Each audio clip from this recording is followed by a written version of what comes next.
बिस्मिल्लाहिर्रहमानिर्रहीम। अस्सलाम वालेकुम। मैं हूं मुजाहिद हुसैन और आप देख रहे हैं EDU ट्रेनिंग यूट्यूब चैनल और एक साथ फेसबुक पेज पर। व्यूवर 8171 के ऊपर जब आप मैसेज करते हैं, कुछ लोगों का मैसेज जा नहीं रहा और कुछ लोगों को जवाब आ रहा है कि आपकी जांच पड़ताल के बाद आपको आगाह कर दिया जाएगा। ये किस प्रोग्राम के लिए अप्लाई हो रहा है और इसके क्या नतीजे आएंगे, कब किस्त आएगी, इसके बारे में एक छोटी सी वीडियो मैंने ये बनाई है और ताकि लोगों को जो मसाइल हैं, जो उनके सवालात हैं ज़हन में, उनका जवाब इस वीडियो की शक्ल में आपको दिया जाए। उससे पहले कि आप हमारे चैनल को सब्सक्राइब करके वीडियो को लाइक करें, कमेंट करें। जो इस वक्त फेसबुक पर देख रहे हैं उन लोगों से गुजारिश है कि आप हमारी वीडियो को ज़्यादा से ज़्यादा शेयर करें।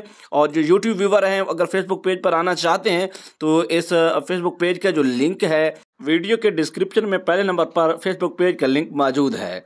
इसके साथ साथ हमने फेसबुक पेज का फैसला इसलिए किया है कि हो सकता है पाकिस्तान है, यूट्यूब अगर कहीं कहीं मसला बनता है ताकि हमारे पास दूसरा ऑप्शन हो, और फेसबुक यूज़र और ऑडियंस ज़्यादा इस्तेमाल करती है। आइए फिर आते हैं अपने मेन मुद्दा की तरफ।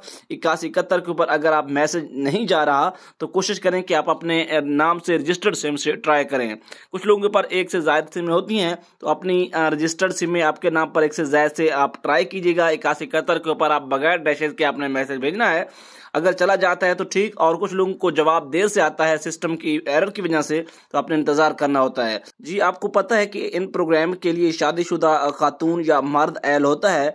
अगर मर्द के जो है नाम रजिस्टर सिम से मैसेज नहीं जा रहा तो फिर बीवी के जो है नंबर से जो सिम है उससे ट्राई की जाए। अगर इस सूरत में भी नहीं जा रहा तो फिर किसी और नंबर से आप मैसेज भेजकर इस प्रोग्राम में शामिल हो सकते हैं। अगर जिनको जांच पड़ताल का कहा जा रहा है उनका जून का महीना में उनको वापसी के जवाबात का सिलसिला शुरू हो जाएगा। अगर आप अहल हो जाते हैं तो यकीनन आप इस प्रोग्राम जो 14,000 का है इससे मुस्तफीद होंगे।